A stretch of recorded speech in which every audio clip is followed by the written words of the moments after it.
Avengers? Hey, welcome back Screen Crush, I'm Ryan Airy. Last summer, Marvel announced not just one new Avengers film, but two. Kang Dynasty will come out in 2025 and Secret Wars will come out in 2026. A year that sounds futuristic, but is only like 3 years away. These films are going to wrap up MCU's Phase 6 and the Multiverse Saga, with Jonathan Majors playing the latest big bad, Kang the Conqueror. I'm the man who can give you the one thing you want, time. And that's about all we know about these movies, at least right now. Obviously, both are going to be huge, epic blockbusters featuring most, if not all, of the MCU characters who have starred in Phase 4 movies and TV shows. Kang Dynasty might end on a cliffhanger, just as Infinity War led into Endgame. These movies were also released just 1 year apart. But who will be the main characters of these films, and not just like cameos or minor roles? Who will actually make up the titular Avengers? And will there even be an actual group of superheroes called the Avengers, or is Avengers now just a shorthand way for Marvel to describe their big crossover movies? Fans are asking these questions because Kang Dynasty and Secret Wars will be different from the Avengers films that we're used to. Tony Stark won't be leading a team of the original 6. Most, if not all, of these characters probably won't even appear, and definitely won't star in these new movies. Original 6? You mean Jack, Kate, Hurley, son, Saeed, and baby Aaron? No, Doug, that's the Oceanic 6 from Lost. Also, spoilers. Oh man, I'm sorry. It's okay, nobody actually cares. High five.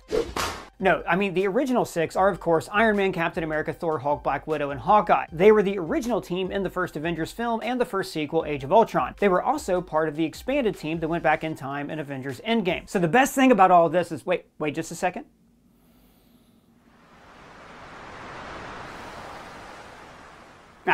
There we go. Hey, what's going on? Did you smell something really good? Nope, that was just a daily reminder to center myself on this happiness trainer app called Fabulous. They're the sponsor of this video. Or what's Fabulous? I'm glad you asked. Fabulous is a digital coach, and it uses behavioral science that teaches me good habits, and those good habits help me to achieve my goals. And let me tell you, this app is great for helping with your New Year's resolutions. Well, how does it even work? Well, it's great. Okay, so the app uses two different approaches. One is called habit tracking. I started off by saying what I wanted to work on, like having more energy in the afternoons. And then I choose daily rituals that help me to achieve those goals. It starts off tracking little habits like drinking water every morning or taking a deep breath. And then we added other tasks like taking vitamins, tidying up, and there are several new habits to choose from. And the second approach is called dedicated programs, which is based on behavioral science and allows you to experience your best well-being goals. This is like a personal journey where your good behavior unlocks new letters that guide the process and add new positive actions that become part of your daily routine. Oh, so it's like a video game, but you are able to level up yourself. Exactly. Fabulous makes it fun to accomplish your goals and improve your life. So, if your resolution is to exercise, to write, to meditate,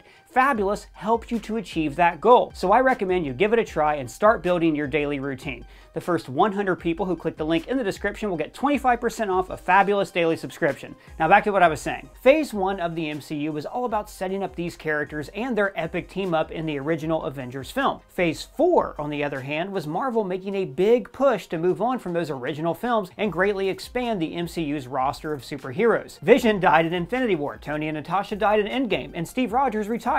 Maybe he wants to move to Florida. No, I don't think I will. Clint also retired before being dragged back into the events of the Hawkeye series. So, who from the remaining heroes of the Infinity Saga and all the new faces of Phase 4 we've seen so far, who is actually being set up to lead the storylines in the Kang Dynasty? Jack, Kate, Hurley, son, Saeed, and baby Aaron. Doug, no, Lost has nothing to do with the MCU. You don't know that. Disney owns both properties, and with the multiverse, anything is possible. I guess you're right, but I am starting to regret giving you that Lost box set. I always wanted to see Hulk fight the smoke monster. I mean, what's Hulk gonna do? You can't punch smoke. Okay, that could happen in Kang Dynasty if the Hulk fights Elias, but it's much more likely to happen is the appearance of Shang-Chi. Besides Jonathan Majors, he's one of the only actors we can reasonably be sure will appear in Avengers 5. Kang Dynasty's director will be Shang-Chi director Destin Daniel Cretton, and it would be kind of silly if he wasn't reunited with Simu Liu. Even Liu thinks so, saying in an interview that he was excited to work with Cretton on the film. But Shang-Chi makes a lot of sense story-wise too. I've mentioned in quite a few videos how the 10 rings seem to be connected to the Quantumverse and whatever Kang's plan is in the upcoming Quantumania film. It's likely the source of Shang-Chi's power will either make him a target of Kang or the perfect hero to stand against him. This is likely what Shang-Chi's post-credits scene was setting up. There, we see Wong introduce Sean and Katie to Captain Marvel and Bruce Banner. The rings are emitting a beacon, presumably to their origin point. Carol says they're not of alien origin, which doesn't disqualify the Quantumverse, which isn't really her jurisdiction. Maybe just as importantly, Bruce says this to Sean.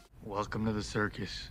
Obviously, he's implying that Shang-Chi's world is about to get pretty crazy. But he could also be formally inviting him to join the Avengers. After all, the 3 Infinity Saga characters in this scene were 3 of the heroes that survived the snap and helped defeat Thanos. In Endgame, Captain Marvel was seen reporting to Natasha, who was based out of Avengers compound. Now, while it's not explicitly said, that's probably because this was a meeting of the post-snap Avengers lineup. Now, while we didn't see Bruce or Wong in this meeting, Bruce was likely still a member of the team. Wong may have been busy as the new Sorcerer Supreme, but at the very least, he was likely a close ally of the new Avengers. So there's a good chance that we just witnessed Bruce and Carol inviting Shang-Chi to join the official team, the one that will fight Kang in the next Avengers film. And this brings me to the next character I think is likely to star in Kang Dynasty, Brie Larson's Captain Marvel. Like I said, she seemed to be a key member of the post-snap team, trying to hold the remaining half of the universe together. Her solo film came between Infinity War and Endgame, as if her origin story was also the origin of the team's newest member. Tony even implies that she's the face of the MCU's next generation. We need you. You're new blood. Plus, she's got Thor's seal of approval. I like this one.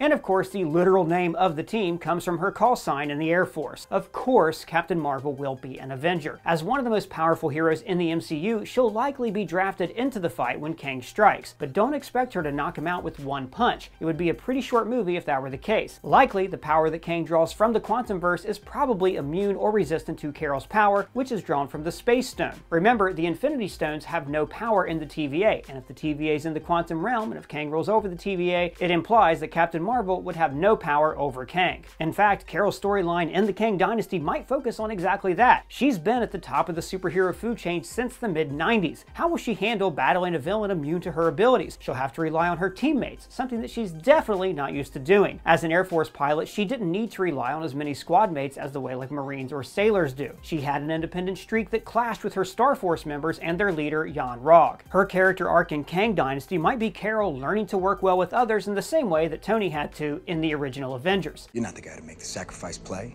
to lay down on a wire and let the other guy crawl over you. One of the original teammates that she might need to rely on could be Ant-Man. Scott being a key member in this new lineup makes sense for a lot of reasons. For one, he's played by Paul Rudd, making the film instantly a lot more funny and relatable. And handsome. And handsome. Fun fact, Paul Rudd is 86 years old in this photo. Ant-Man's familiarity with the Quantumverse and the nature of Pym particles also gives him an advantage on Kang that nearly no other Marvel hero has, including Captain Marvel. The upcoming Ant-Man and the Wasp Quantumania sequel is almost certainly setting up the events of the Kang Dynasty. After all, Kang is the film's main villain. Ant-Man would also be important as a legacy character, bridging the older MCU team with the new. While he wasn't an Avenger until Endgame, Scott has been around since Phase 2, even fighting in the Avengers Civil War. Also, most of the new heroes are young, in their 20s and 30s, if not younger. The Avengers could use an older veteran on the crew, and remember, Paul Rudd is 112 years old. If it isn't Ant-Man, Doctor Strange is a top choice to fill the Elder Statesman slot of the Avengers. He already served as a mentor role in Spider-Man No Way Home, Scooby-Doo this shit, and in the Multiverse of Madness. When you're gonna kick that witch's ass. He's been around the block a few times, and, compared to most of the MCU heroes, has fought some really powerful opponents, like Dormammu, Thanos, and the Scarlet Witch. Strange is one of the more grounded, confident superheroes in the MCU. He would be the team's rock. He probably wouldn't want the job, but he would make a great leader of the Avengers. And of course, he's one of the leading experts on the multiverse, learning about its existence way back in the first Doctor Strange film. Who are you in this vast multiverse? And don't forget, there's 2 upcoming Avengers films. I wouldn't be surprised if some of the main characters differ between the two, like how Infinity War spent more time with Thanos and Spider-Man, while Endgame focused more on Cap and Nebula. Maybe Scott will be the experienced elder statesman for Kang Dynasty. Then, Strange and his multiverse knowledge will be given the focus in Secret Wars. But what about Thor and Hawk? They've been Avengers since the very beginning. You're totally right. They'll almost certainly be in these movies, but I don't think they'll be given one of the 3 or 4 main storylines, specifically because they've already had plenty of story. Both have come a long way since their origin stories. We've seen their arcs play out over several MCU movies for 15 years. But now both are dads with little puppies of their own. How can their stories be over? They're not over by any means. I think we'll see their stories continue, especially Hulk and Scars, just not in the Avengers films. I mean, they could. These movies have a ton of story potential, But if the new Avengers do prominently feature a green-skinned Hulk, I don't think it'll be Bruce or Scar. More likely, it'll be She-Hulk. Attorney at law? The very same. Tatiana Maslany knocked it out of the park when she played Jennifer Walters in last year's She-Hulk series on Disney+. Now, since her days on Orphan Black, she's shown that she has more than enough talent and charisma to star in a Hollywood feature film. Kevin got to see this firsthand, and I think that Marvel will play their strongest hands in the upcoming Avengers movies. There's also some rich character work these movies can do with She-Hulk. See you on the big screen. Now, these are massive tentpole blockbusters, like they're literally the opposite of her show. That was much more street level and focused on her job in the courtroom and relationship troubles than any larger supervillain threat. A key part of Jennifer's arc was accepting that, with her new powers, she could not just be a normal civilian. Whether you like it or not, you're now a superhero. She was going to be drawn into the superhero life whether she liked it or not. With great power comes great probability. Close enough, high five. When the universe is threatened by Kang, Jennifer will realize she's got no choice but to help the Avengers save the day. We answer to a higher power. The She-Hulk show was so good with its characterization and showing how personal stakes can be just as riveting as fighting aliens. Folding that into the fireworks of the Avengers films will make these movies even richer movie-going experiences. We love character moments. For all the mega-budget special effects sequences that we've seen, think about what really sticks with us. Peter 3 catching MJ, Cap picking up Mjolnir, Bruce always being angry. Some people had issues with She-Hulk's special effects, but you can't deny that they nailed her character, and she's not the only one that I expect them to use this way. The previous Avengers films spent plenty of time evolving Tony's character, and Thor's and Natasha's, and so on. I don't expect the new films to be any different. Like She-Hulk, Ms. Marvel is another Disney Plus hero who's ready for the big screen spotlight. As one of the youngest superheroes, she still has a lot to learn. Do I have to figure out my whole future before lunch, or is there like...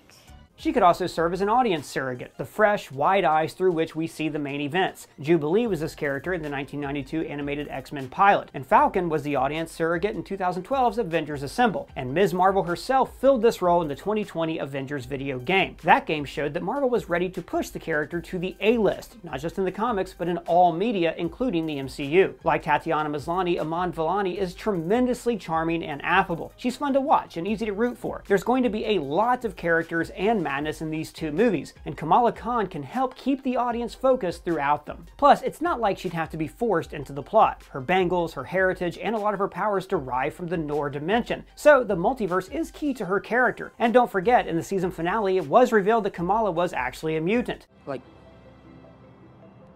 a mutation.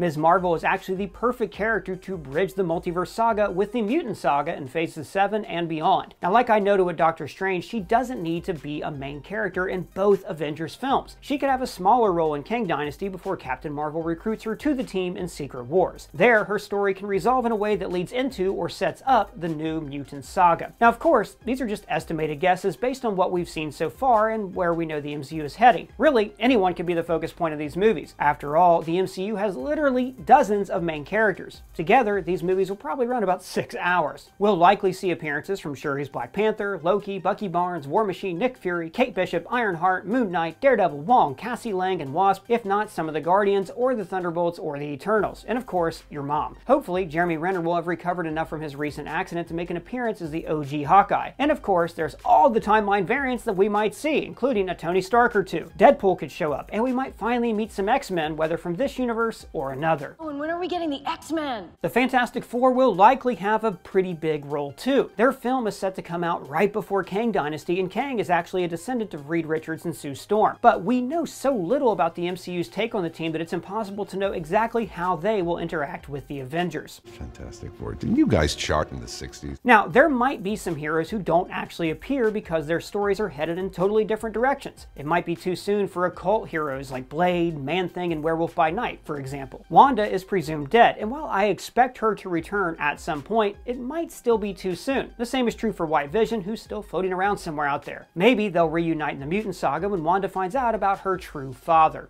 He's my father. What?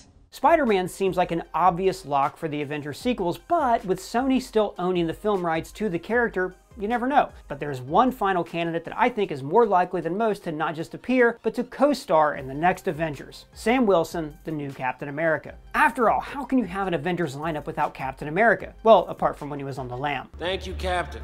pretty sure this guy's a war criminal now, but whatever. Now, a year ago, I didn't necessarily expect Sam to be so prominent in the MCU, even with his own series co-starring Bucky Barnes. Sam's evolution from the Falcon to the new Cap was a strong story for the character, but it resolved nicely, and I expected Marvel to focus on the newer faces in the MCU. But then they announced New World Order, the fourth Captain America film set to release next year, and it is shaping up to be a major entry in the MCU's Phase 5. It's likely to set up some dominoes that are going to fall in the Kang Dynasty. Sam already struggled with the weight of Steve Rogers' legacy. He might have a similar struggle bringing together the next Avengers. Now, I just threw a lot of names at you. Ever since Endgame, the list of MCU heroes and villains has gotten a lot longer. But does that mean that Kang Dynasty will be about an official Avengers team made up of 6 or so of these characters? Will Ms. Marvel, Shang-Chi, and She-Hulk be operating out of the Avengers compound in upstate New York? Maybe, although maybe not. After 4+ phases of the MCU, the term Avengers has kind of evolved. At first, it did mean an official lineup of superheroes, the 6 Nick Fury that brought together in 2012. There was an idea.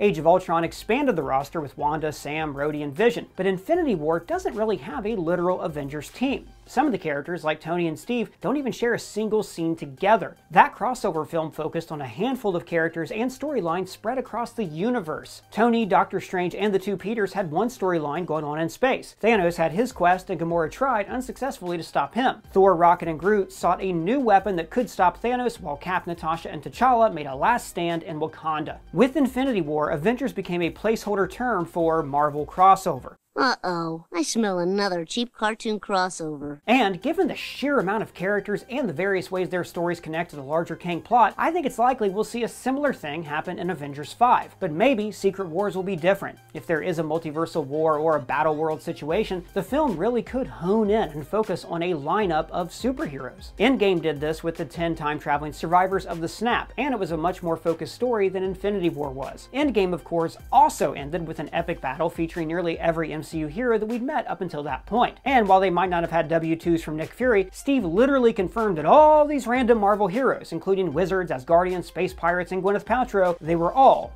Avengers. Avengers!